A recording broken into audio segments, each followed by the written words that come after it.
Assalamualaikum warahmatullahi wabarakatuh. Perkenalkan saya Koiri Rita Faza dari kelompok C16 Perlindungan Kesehatan Hutan. Kami akan membacakan hasil infografis dari kelompok 16. Selanjutnya akan dilanjutkan dengan teman saya. Perkenalkan, nama saya Fanda Absarul Ramadhani dan akan dilanjutkan dengan teman saya. Perkenalkan, nama saya Muhammad Farhad Silva Abbas dan akan dilanjutkan oleh teman saya. Perkenalkan, nama saya Nurin Faiza Adimah dan akan dilanjutkan oleh teman saya.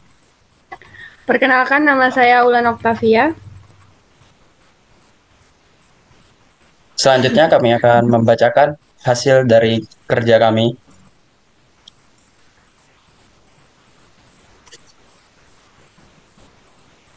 Jeruk purut atau Citrus histrik memiliki ciri-ciri ketinggian 3-10 meter, memiliki ranting berduri pendek dan berbentuk paku.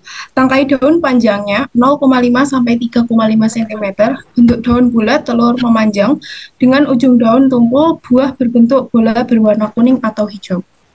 Selanjutnya akan dibacakan oleh teman saya. Di sini saya akan mempresentasikan penyakit hama dan gulma serta penanganan yang dapat dilakukan pada tumbuhan jeruk purut. Yang pertama, terdapat penyakit CVPD.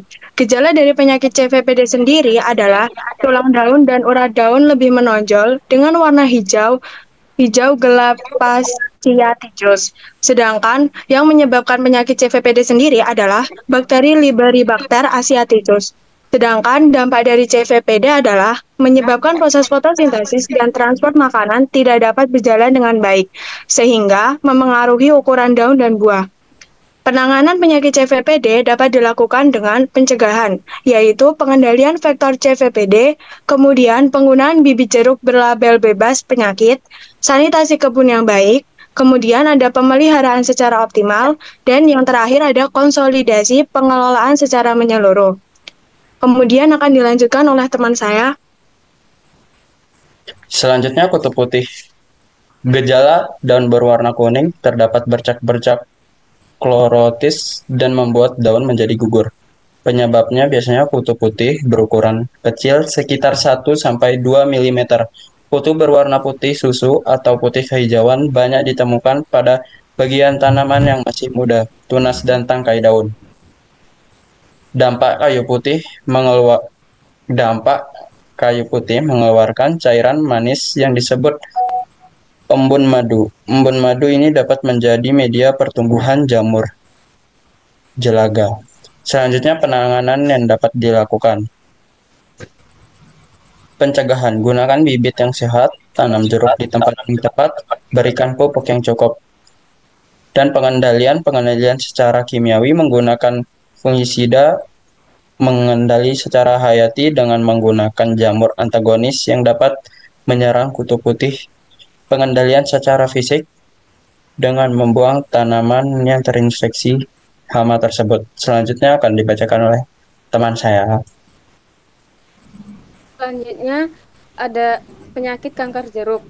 Penyakit kanker jeruk bergejala pada daun terdapat bercak-bercak berbentuk bulat berwarna putih sampai abu-abu pada bagian tengah dan berwarna coklat tua pada bagian tepinya.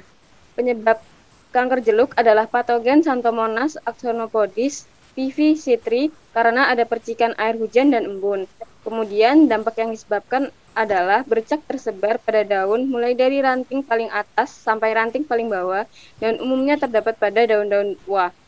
Penanganan kanker jeruk yang pertama adalah pencegahan. Memelihara tanaman jeruk baik dengan memberikan pupuk yang cukup dan menyiram tanaman secara teratur.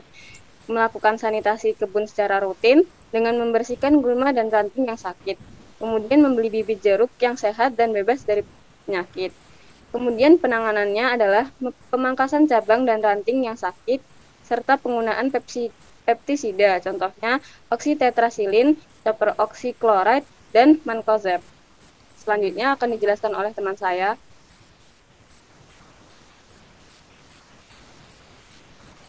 Selanjutnya ada hama jamur upas. Gejalanya yaitu batang atau ranting dilapisi benang-benang mengkilap seperti sarang laba-laba berwarna merah muda, daun-daun menjadi gugur, ranting dan cabang yang terserang dapat menyebabkan kematian, disebabkan percikan air dan angin sebagai penyebab konidia jamur upas. Lalu penyebab jamur upas ini disebabkan oleh Corticium salmonicolor bear and bear.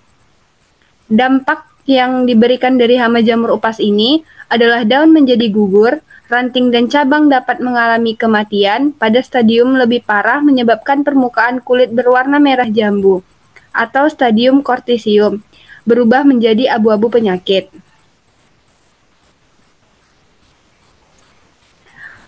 Lalu penanganan pada hama jamur upas, yang pertama ada pencegahan, gunakan bibit yang sehat, pemangkasan secara rutin, sanitasi kebun, dan jamur upas. Yang pertama ada pencegahan, gunakan bibit yang sehat, pemangkasan secara rutin, lalu sanitasi kebun.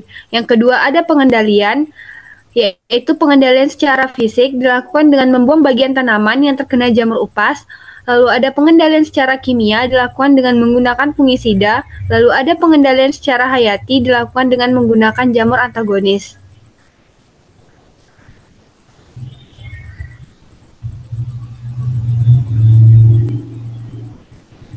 Sekian presentasi dari kelompok C16. Jika ada salah kata dan perbuatan, kami mohon maaf. Wabillahi taufiq wal hidayah. Wassalamualaikum warahmatullahi wabarakatuh.